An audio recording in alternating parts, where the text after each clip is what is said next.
Servus mir willkommen zu ein krassen Video hier auf meinem Kanal. Und zwar wir sind in der Lobby von Padreal und man kann direkt schon sehen, hier gleich was richtig ab und zu ein kleines Event. Und zwar ist diesmal richtig krass, was diesmal abgeht. Denn wie ihr hier natürlich Event war getalkt und zwar über was ganz Besonderes. Denn hier wirklich eine Show, die um 6 Minuten jetzt genau in 3 Minuten. Und jetzt schon den Captain America Skin, also auch gleich mehr, auf jeden Fall kam der schon gestern in der Einschub rein, mit einem Update, das Patch 13.20. Auf jeden Fall richtig stark, auf jeden Fall. Was er zu sagen möchte, ist, er P auf jeden Fall, weil eine Fähigkeit ist, der gleichzeitig benutzen als Erntewerkzeug. Deshalb ist es so legendär auf jeden Fall. Ja. Auf jeden Fall ist es sehr heftig, meiner Meinung nach. Okay, wir haben auf jeden Fall Lautstärke passt auf jeden Fall.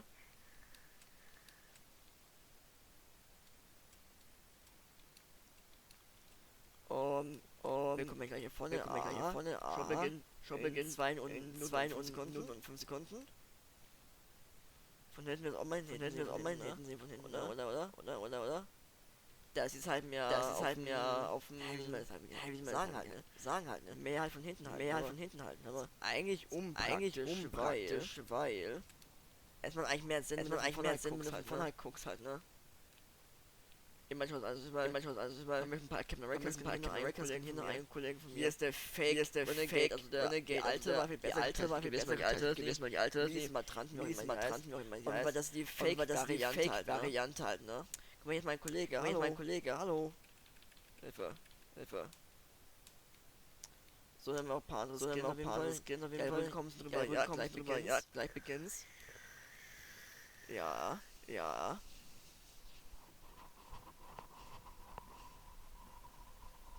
Und ich bin ja schon gehypt. Oh, noch eine, Freunde.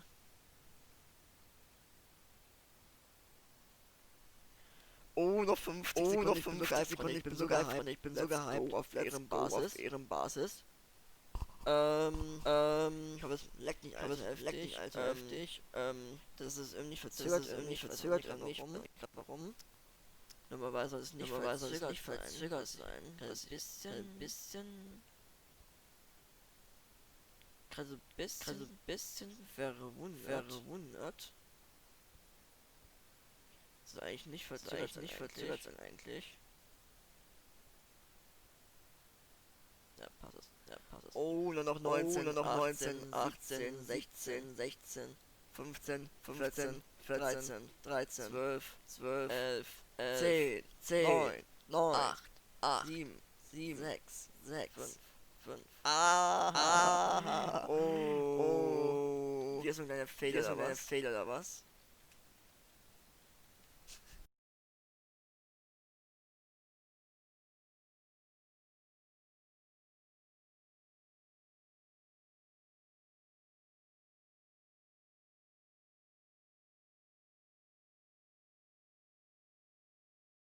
Hello, I'm Van Jones. I am an author, I'm an attorney, I'm the founder of a bunch of not-for-profit organizations. I'm also a TV host.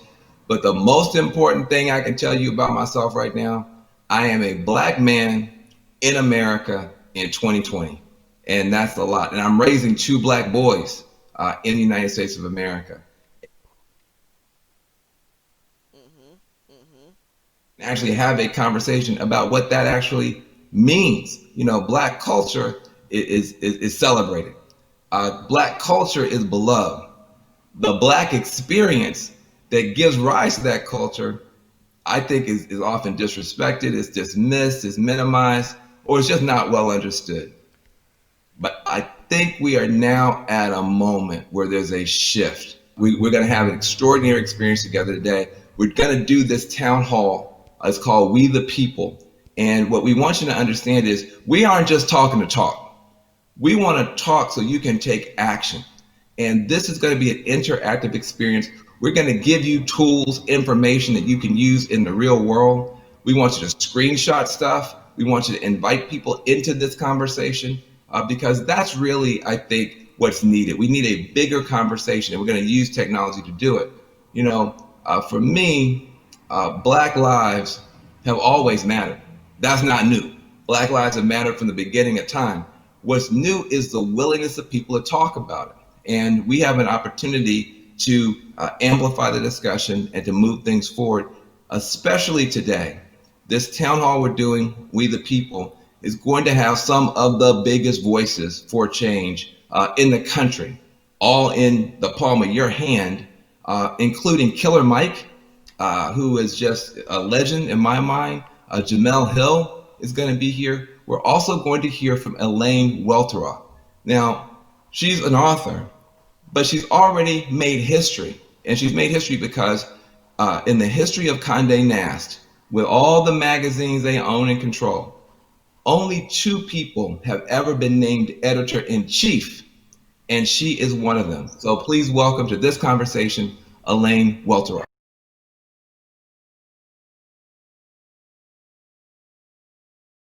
Look, I am so happy that I get a chance to have this conversation with Elaine. I mean, this sister is just bad. She's bad. She's a New York Times bestselling author, award-winning journalist. She's been a judge on the new Project Runway.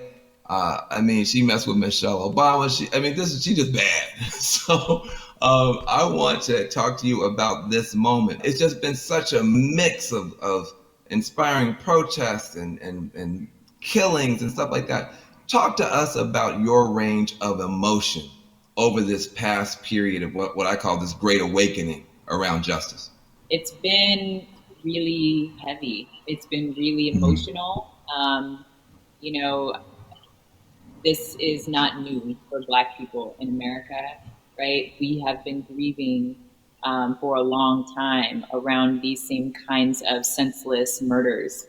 I wrote about, Philando Castile's murder, which really represented in my book, and I wrote about it from the perspective of being one of very few Black people in the office at the time, when I was so devastated. So it was so hard to get out of bed that morning, let alone proceed as business as usual. And I wrote about what it was like coming into the office that day, expecting or anticipating that other people might be feeling some of what I was feeling, just as humans, as, feeling, thinking humans, and feeling like everyone was able to move on like business as usual. It feels so relevant once again now, thinking, 4 years later, here we are again. But the difference is that the response from the rest of the community, folks who are non-Black, are finally seeing this moment as a wake-up call to get off the sidelines and to get involved and invested in this fight for justice. So I can say that since being in the streets and attending a number of protests, there is something different in the air this time. There are a lot of emotions I think we're all moving through or trying to move through to get towards the collective action that we all need to take. There is so much work for all of us. So I think we're all feeling that pressure, we're feeling that weight, but I think we're also feeling empowered that this time has to be different. It has to be different. You've been on this. I mean, you really have been not just an inspiration, but you've been offering really education to a whole new generation through Teen Vogue. And you were doing it when it wasn't. Now it's trendy, now it's popular, but you were doing it when it wasn't trendy, when it was kind of shocking to see Teen Vogue taking on these issues. Why did you make that choice? Because you're saying other people now are going to have to make similar choices to be a little bit more brave and bold, but you were doing it when it wasn't cool. Why? And talk about that. By speaking just about fashion, we were ignoring the range of interests that were central to them, the issues that mattered to them in the world. And so we made sure that we were creating more of an intersectional feminist focus, and that included fashion and pop culture, but that also spoke to, you know, intersectional feminism and social justice issues, Black Lives Matter. You're right that there was no model for success for that at the time. There were a lot of people that were like, oh, Teen Vogue? Talking about politics and justice issues? Like, and we got pushback, you know, folks thought it wasn't our place to go. But the reality is that young people have been at the forefront of social justice issues for generations. It was certainly, I won't say scary, but there was an uncertainty about how it would pan out, but we knew that we had to do the right thing, and we felt we had to be a part of the right side of history. And I'm very proud to say that we have been, and I'm so proud of the team there that's leading that charge today. But you're right in that I think a lot of companies are now confronting that same reckoning of what do we mean now? How do we mean more to our community? How do we right size to make sure that we're meeting this moment and that we are on the right side of history and that we are better serving our community and our audience, our consumers? Well, let's talk about that, though, because you can actually give some advice to people who are working at these brands, whether they're at the top or whether they're the intern. You know, these brands are going to now have to do some of what you've already done. I mean, when you're a pioneer, that means you've been there, done that. What do these brands need to do to get relevant and to catch up to this moment? So there's 3 steps I would say that any individual brand or corporation can follow. First of all, you have to take inventory of where you are. You can't be a part of a solution if you don't recognize how you are part of the problem. Oh, you better preach. Can you say that one more time? Just preach.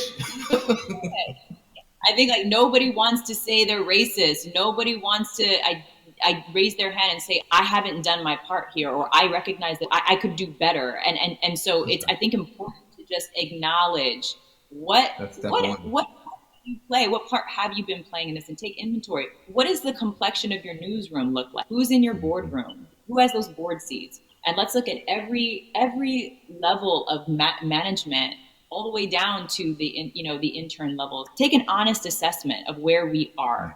And I don't mean just looking at your campaigns. And so we have to push ourselves to go further. And so that's part of step 1 is taking inventory. Step 2, take ownership, acknowledging where you need to change, where you need to do better. And then the 3rd step is take action, do better, commit to being a part of solutions that are going to move us from where we are to a better, more equitable future. So, for example, Sephora said they're going to give 15% of their shelf space to Black-owned brands. Now, I think, to me, that's a lot.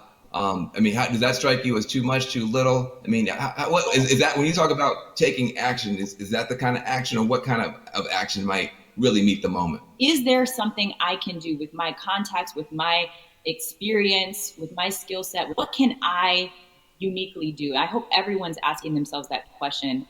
And one of my very close friends, Aurora James, and I were having a conversation when all the protests were kicking off about what we want to see from companies, because we were starting to see all the we stand with the Black community and Black Lives Matter was starting to come from companies that we're just like, how in the world is this by this corporation when they have 0 Black people in their executive leadership team?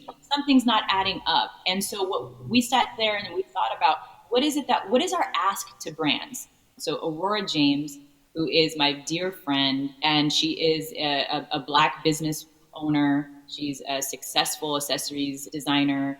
She and I spoke, and she decided that she was going to say, I want to start something. And this is the kind of the origin story for what became the 15% pledge. And now the 15% pledge, which Aurora James founded, and I'm working with her on, it's saying to corporations, specifically big box retailers, you need to go beyond making a statement to stand in solidarity with the Black community. You need to go beyond even a one-time donation. What we are asking for is 15% of your shelf space to be dedicated to supporting Black businesses, Black-owned businesses. That is a big ask. And the reason we decided 15% is because 15% of the population, nearly 15% of the population is Black. So let's see ourselves represented equally on your shelves. And it has been 3 weeks, and this thing has already exploded. It has gotten so much momentum, which is so exciting to see. Listen, I hope that we can empower Black business owners, because they are the most impacted during the coronavirus. And for anybody who's watching and wants to get involved with the 15% pledge, I really encourage you to go to the website 15percentpledge.org and sign the petition. So help us keep the pressure on these companies to continue to fuel money, to put money back into the Black community. And if all 4 of these retailers that we're targeting take this pledge, this will mean over $14 billion being funneled back into the Black community. So it is a really big mission, and we're really excited about the impact that we can make if we all come together and push brands to do the right thing right now. Well, listen, I also want to thank you for what you're doing. I want to thank you for what you've been an educator, you've been an inspirer. Now you're somebody who's actually pioneering a pathway forward. You got a commitment from these corporations because you have a commitment in yourself to change. And I hope other people take inspiration from you. Thank you so much for being here. We're behind you 100%. 100%. Thank you so much, fan. I appreciate you. And you too. I'm such a fan of the work that you do. You're such an important voice, and I'm a fan. I keep doing what you're doing too. This is an honor to be interviewed by you, so thank you. Hip hop is a universal sound, but it does a lot more than just entertain. Hip hop educates, hip hop motivates. It's the voice of a generation, and every generation finds a voice in hip hop. And this new generation is no different. Atlanta artist Lil Baby has really stepped up to the plate. He's got a new song he penned in the middle of all this. It's called The Bigger Picture, and he put some visuals to it. Check out the video.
Atlanta has been the epicenter and the hotbed really of a lot of change over the years, and especially nowadays. It's interesting to see how Lil Baby taps into the Atlanta right now and brings it to the screen. I mean, that is 2020. That is what it looks like right now in that town, and I think he did a beautiful job of capturing it. I think the lyrics of this thing are just off the charts. He's in Jay-Z territory at this point, Bob Dylan territory at this point.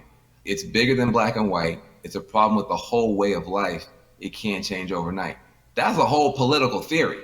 That's college. I mean, it's to understand it's not just a racial issue. It's a whole bunch of other issues going on. It takes time to change things. There's a level of wisdom there, and I think it just comes out. This generation has seen so much already. They've gone through so much already.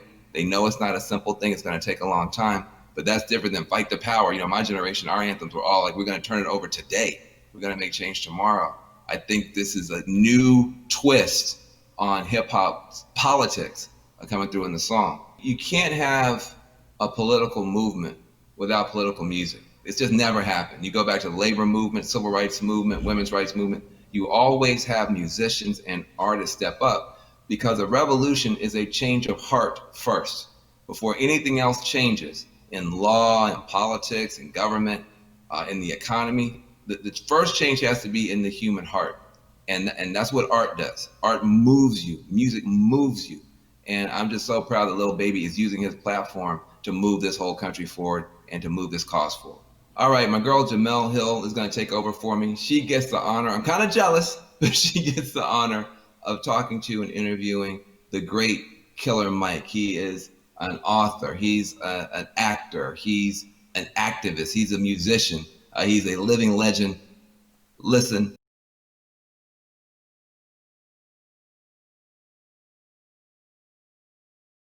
I hope everybody out there has just been taking copious notes, gaining a lot of knowledge, taking some screenshots, because there's just been a lot of really good nuggets that have been shared. Hope you're inviting all your friends in and really having the kind of conversation in this country I certainly have not seen in my lifetime. And I'm curious to hear the thoughts of my guest right now, Killer Mike. You know, Mike, we've been at this moment many times in our country where tragedy has struck. About this issue in particular, we've seen these videos before, but right now it feels like the world is just changing right before our very eyes. I can kind of imagine how some of our, you know, our elders felt during the civil rights movement, to see the world just changing right before our eyes. So you're there in Atlanta, where certainly there was a recent incident with Rashard Brooks. We've been absorbing everything that's been happening in the country up until this moment. So how are you kind of handling all of this emotionally right now? Man, as an American, it's hard because it's just it's a growing pain of sorts. You know what I mean? We know that our country is progressing. We know that on the other side of that progression, that we all are going to be better. I think our community and people who are essentially descendants of the cornerstone of this nation. And the cornerstone of this nation is the Constitution is important, the Founding Fathers was important, but free labor allowed all that to stand. And as the descendant of a slave, and then when I say descendant, I don't mean anything long. My great-grandmother taught me how to sew a button on a shirt as she was sewing blankets that we still use in my house. Her mother was born enslaved. So that's how close slavery is. I know how to sew a button because a slave taught her child to, and that child taught me to. That's how close. So I think that I'm excited that progress is happening, but I know on the other side of that progression, Breonna, Mr. Floyd, brother that was killed here, there are martyrs, and we've long been martyrs for the progression of this country. And I hope that as we enter into another martyrdom, another Black person has died at the hands of the state. I hope that we enter this coming out determined to see justice on the front end, and not only when we're angry. I hope that coming out of this, the young people that are in the streets organizing, continue to organize in the time of peace like they are in time of war, because they're organizing effectively. They're causing systemic change in the immediate and not some protracted campaign. And I support that. And plot, plan, strategize, organize, and mobilize.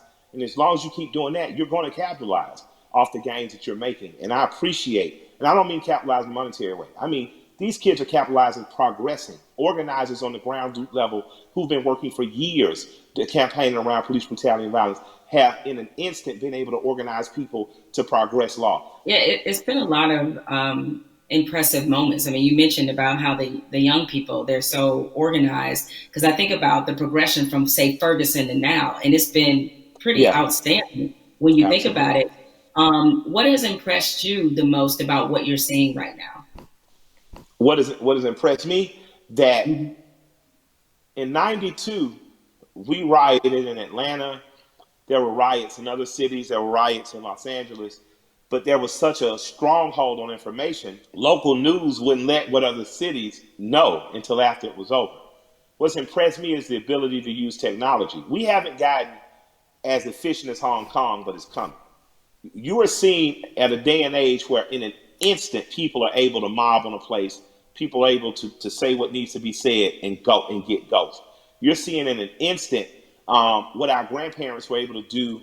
Like we have a house party app in which people can sit down on that house party app. You can organize with those 8 people to know what are we going to do in school, what are we going to do in local school boards, what are we going to do with city council. Our grandparents used to have to do that in the basement.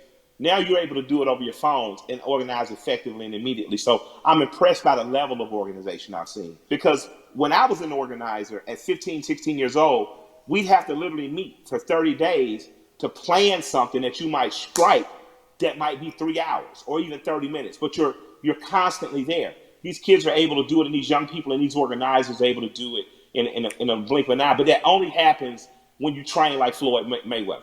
Organizers are like Mayweather.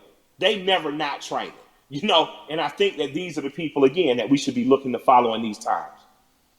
But you dropped the mention of the House Party app. Mike, are you on House Party? You use it? I just found out about it. I got the cool people in my life helped me to what's new. The two apps I'm most interested in right now are House Party, and there's an app called Convos that allows me to speak directly back and forth with people. That's a lot cooler than sometimes Twitter, where stuff gets lost in translation.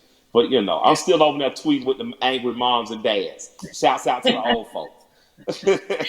I think about where activism was on this issue in particular when Ferguson happened, and looking at it now, and while there was definitely a lot of positives that came out of Ferguson, particularly the Black Lives Matter movement, seeing the level and the difference is that clearly there was a lot of lessons learned there, and they've applied them now, and so it definitely seems much more cohesive, and that's been impressive.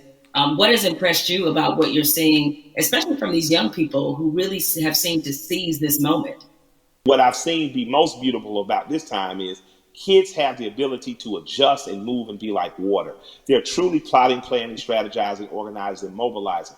The skateboard kids came in, usually you would see in the 60s.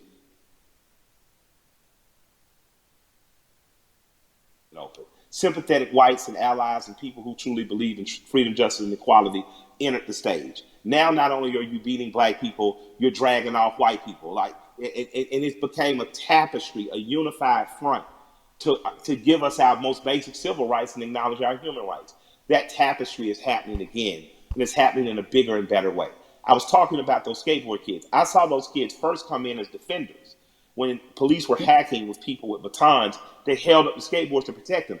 Most kids who skateboard, my kids skateboarders, most skateboard kids in the South don't look like me, right? But I saw the skateboard community literally come in and save protesters from beatings. And then they got really frisky and they started attacking back. And I was like, although I don't want violence in the streets, because those kids deserve to grow to be adults without being soldiers against the state that their parents pay taxes to.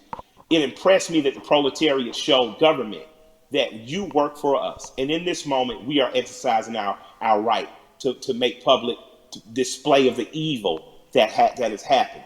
It makes me proud that I live in a country that has long promised equality, rarely given it to people who look like me, people who don't look like me defending. You made an interesting note and observation about the skateboard crew. And I think anybody who's watching has noticed that it's not just Black people who are out here protesting. No, it's not. It's a tapestry of people. It's a tapestry of people. The Amish. The Amish. Yeah. Wasn't that crazy? I didn't even know the Amish saw the news. I was thinking, who told them? Right? I was like, I didn't right? I was so impressed though. I was so thankful. My heart was filled with joy. Yeah, so you're seeing all these different types of people that you never thought this issue would resonate with them. It kind of reminds me of your music. Your music is unapologetically pro-Black, unapologetically, right? Absolutely, but yet, absolutely. When you look at a Killer Mike fan, it's across multicultural section of people. Yes. Why do you think your music is able to resonate that way, despite the fact that you are also clearly talking to your people? Yeah, I'm proud to be me. I like me. I like Black people. I'm not making no excuses. I'm not making no apologies coming in the door. I love us. I am in love with us. And because I love me, it has nothing to do or affecting my love of others. I have a very good friendship with East Indian cousins, Raj and Neil. They own the store right next to Walters on what's happening. So if you're from Atlanta, you know about Walters. If you're a big guy from Atlanta, you know about, the store right next door. These guys have always just been good to me. Raj went to India. He came back, brought my wife incense, these beautiful little elephant characters. He's proud to be Indian. I've learned about being Indian from my Indian friends. When you're truly who you are, how could you be offended? How could you not love it or like it? Like, man, I'm a part of the original people on earth. I'm from the continent that birthed all humanity. I think when you wear that proudly and unapologetically, and not from a place of needing someone to be below you, there's no reason for a people not to like me. I like you. I got plenty of heroes that don't look like me. There's a portrait of John Brown on my wall in my basement. I thought he's a hero. He doesn't have to look like me. You know what I mean? But I refuse to act like people who look like me aren't great. I didn't say good. I didn't say good enough. I didn't say equal. I said great. I'm from a great and mighty people. And if you can't accept that, then maybe I'm not for you. But I believe that because I am simply who I am, I believe that that gets accepted. Because you know what? I remember being on a tour bus, and I'm on there with a bunch of Northeasterners because of course, my rap partner's a white guy from Brooklyn. And we're on there and they're watching Swamp People, and everybody's laughing. And I come up and stagger into the front, and I look at it and I start smiling, and I look at the room and say, I got more in common with them than any of y'all. And I just walk to the back. Now, because it's the truth. I'm a Southern boy. My grandparents from Alabama and rural Georgia. I grew up more like people on those shows. So I think across cultural lines and across racial lines, people identify with me, but just because I'm your typical American guy. And I have some special things. I'm not going to deny that I'm special. I was a smart kid, went to Morehouse, had an understanding of some cool stuff. I married a beautiful woman, that helps.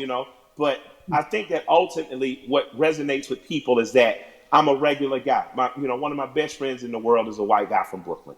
So I think that people understand that I have the ability not to look past your race or ethnicity, not to look past who you are culturally, but to look at it and love it and learn from it without wanting to co-opt it or be it. What you're talking about in a very succinct and robust way is really allyship. And that's been a word that, you have it sounds like you have a lot of really great allies that are in your life.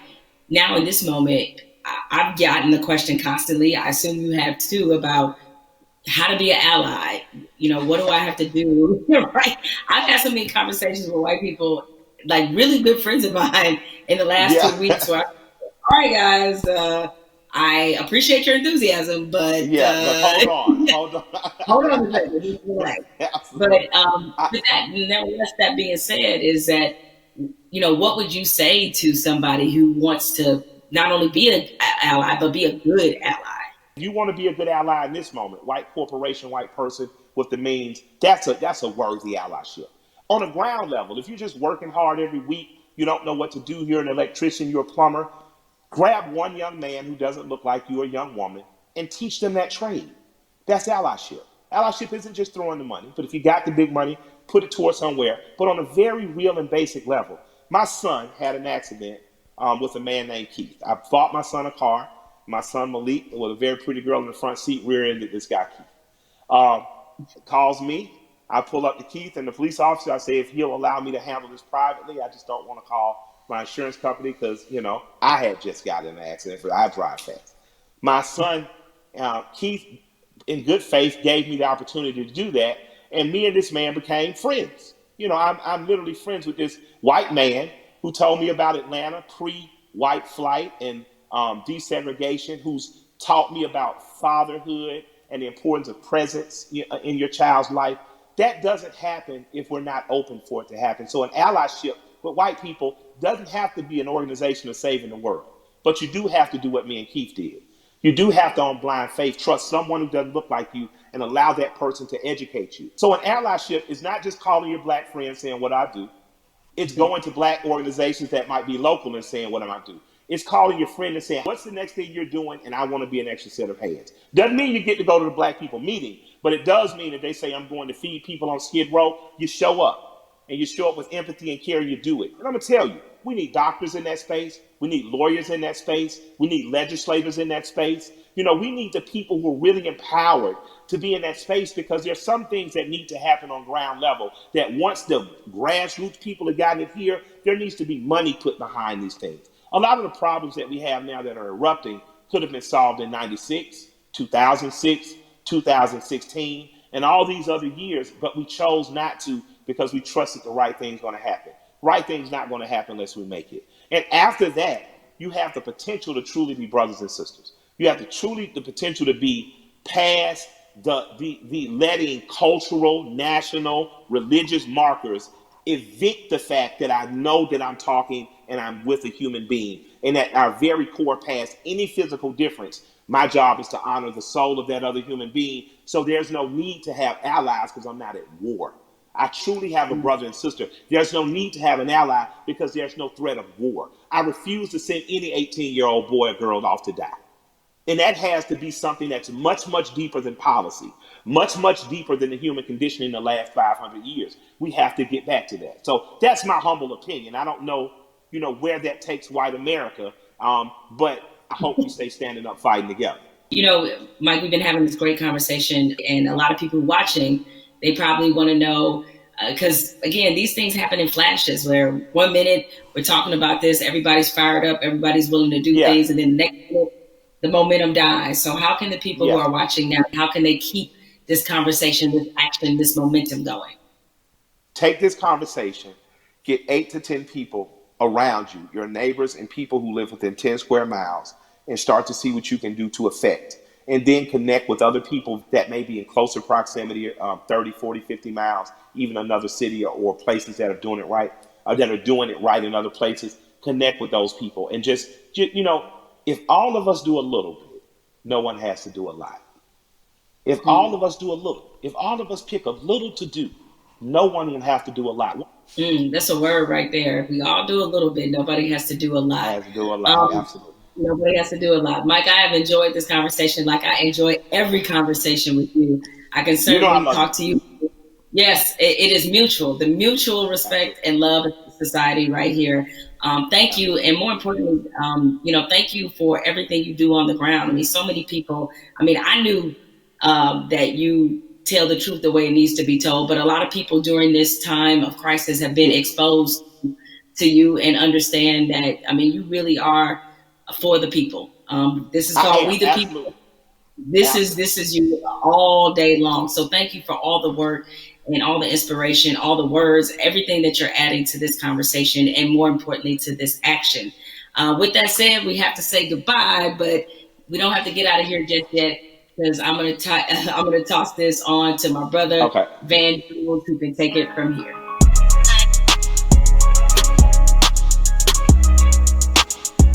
Jamel and I, we spent the past hour, we've been talking to Killer Mike, we've been talking to Elaine Welteroth. We also got a chance to see that amazing video from Lil Baby. Jamel, what did you get from your conversation with Killer Mike? And more importantly to me, what do you make of this moment that we're in? The one thing you can always expect from Killer Mike is blunt honesty. I think that's why a lot of people look at him as a really credible voice right now.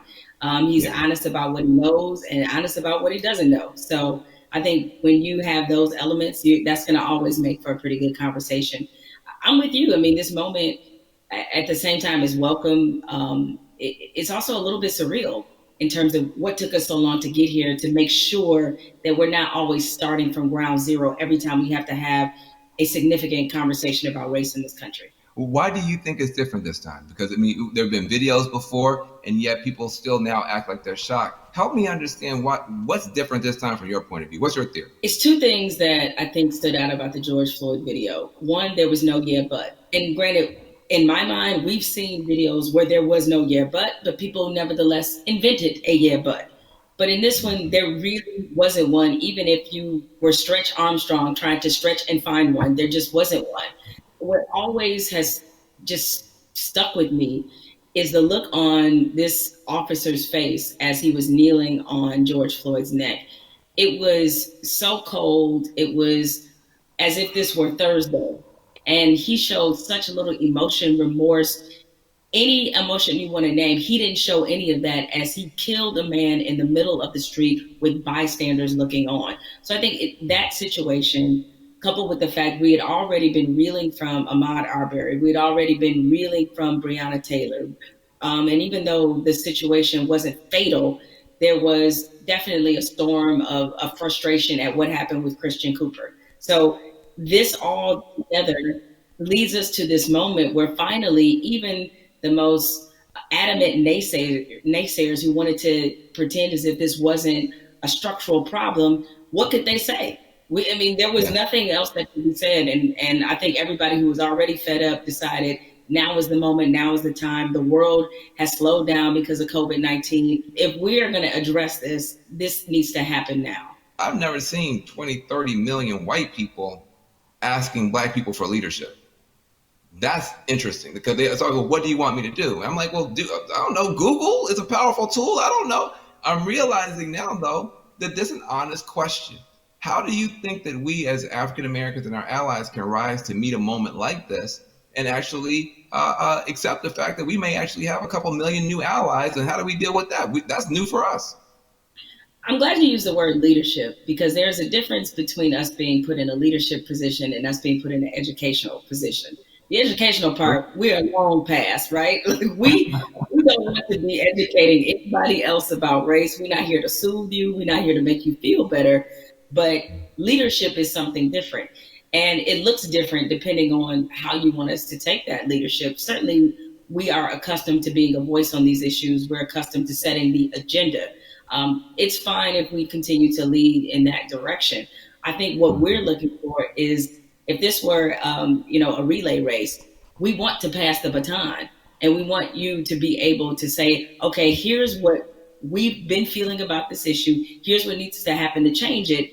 The other part of this race is that you got to be willing to run it just as hard and as fast as we are. Because if you're not, that's why we remain stuck in the flying pattern that we've been in for hundreds of years and decades as we've tried to reconcile.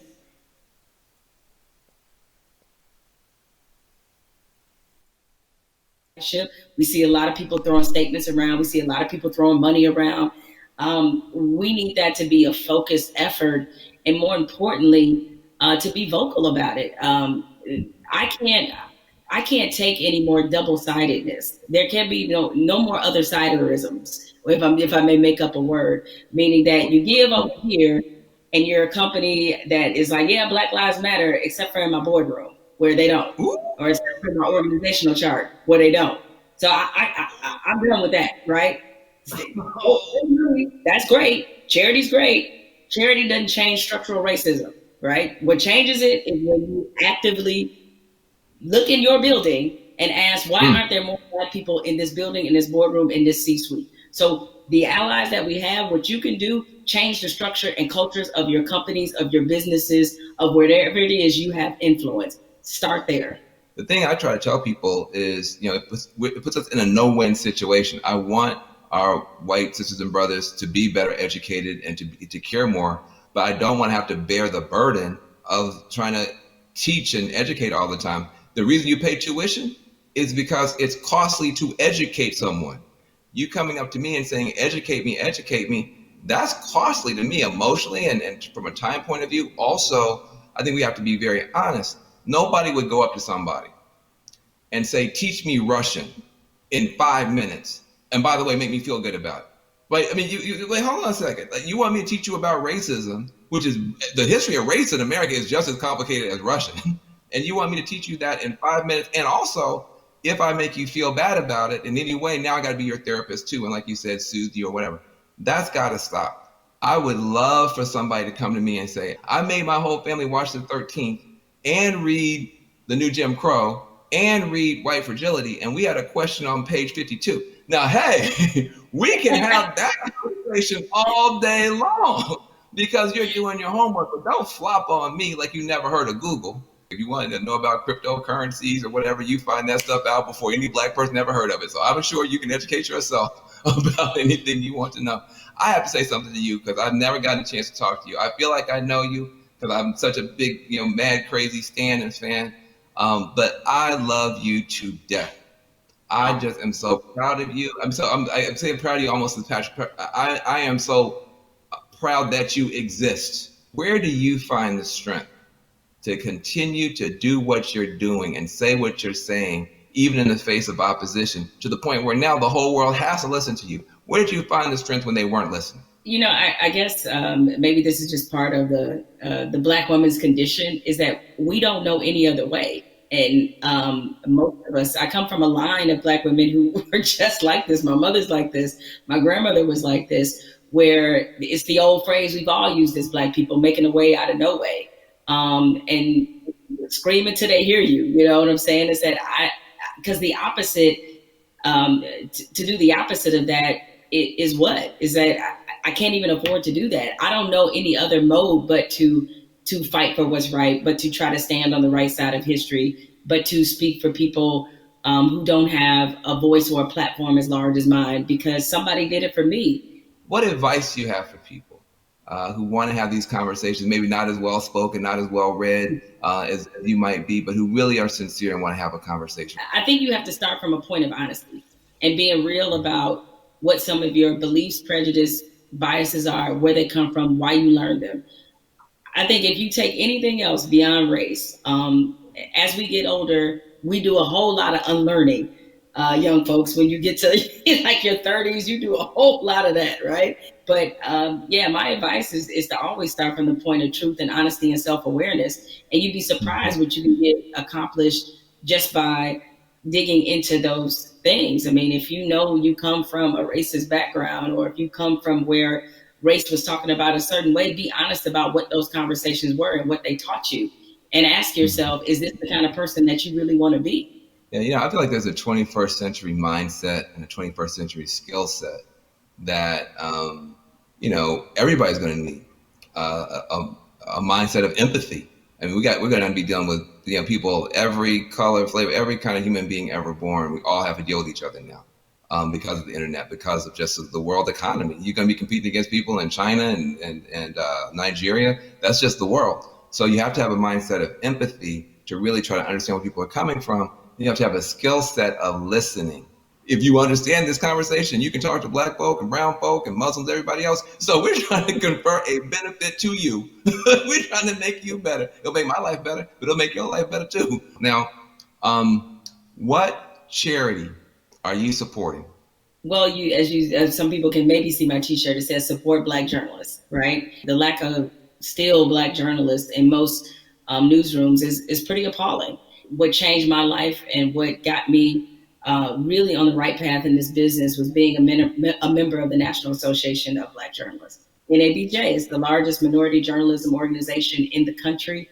The development, the networking, job fair, internships, scholarships, what happens there has changed lives. It changed a lot of people's careers. I mean, people like you, Van, and everybody you want to think of, Roland Martin, Soledad O'Brien. It's just a number of people, Michael Wilbon, that are a part of this organization and have been able to build legacies there. And so it's on us to, again, usher in this next generation of young journalists who, I get it right now, feeling really discouraged when they look at not just what a lot of newsrooms look like, a lot of networks look like, but also we're under the under the shadow of a pandemic right now. So there's a lot of journalists who have lost their jobs. A lot of companies are downsizing. They need a reason to believe and to be in this business. And so NABJ has done so much for my career and continues to do that for others. So that's the charity that I support and the organization that has changed my life and that of many others.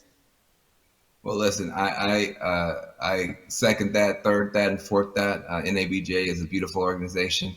I've got groups I want to support as well. But what I want to say to you is just thank you for your light, for your leadership, for your courage, for your entrepreneurship, for your T-shirts and all that type of stuff.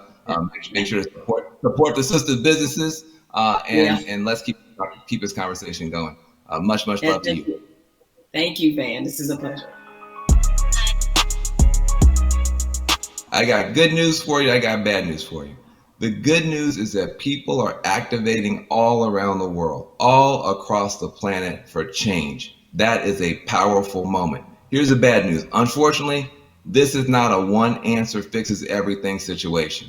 We're talking about systemic problems, which means it's not just one law or one person. You need 360 degrees of change to shift to get the outcome that's right. But we can get there if we keep talking, if we keep working, if we keep building. And if we do that, we can reshape America. That can be done. It's been done in the past. We can move the whole world in a better direction. So I hope that your cell phone right now is full of screenshots of these tools that we've been trying to give you to continue taking action from this virtual town hall. When the stream ends, the conversation should not end. We got to keep pushing. We got to keep going. We are in an important moment in history. And what you do is going to determine the outcome. 2020 is going to be talked about for 20 years, 100 years, maybe 1,000 years. But the future's not written. It's up to what you and I do and what you and I decide is going to happen.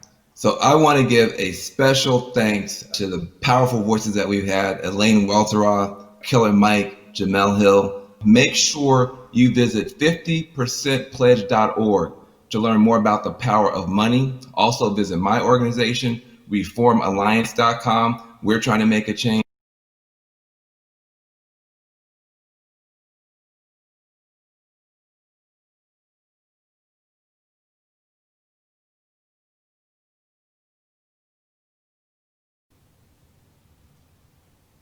Das war's gewesen. Tut mir leid, dass ich nicht gesehen habe. Aber ich habe trotzdem weiterlaufen lassen. Das war's von mir gewesen, Freunde. Und dann sehen wir uns in der nächsten Folge von Fortnite. Bis dahin, euer. Stellt jetzt euer. Wünsche euch auch einen schönen Abend. Und ja. Und bis dann. Ciao. Ciao. Ciao.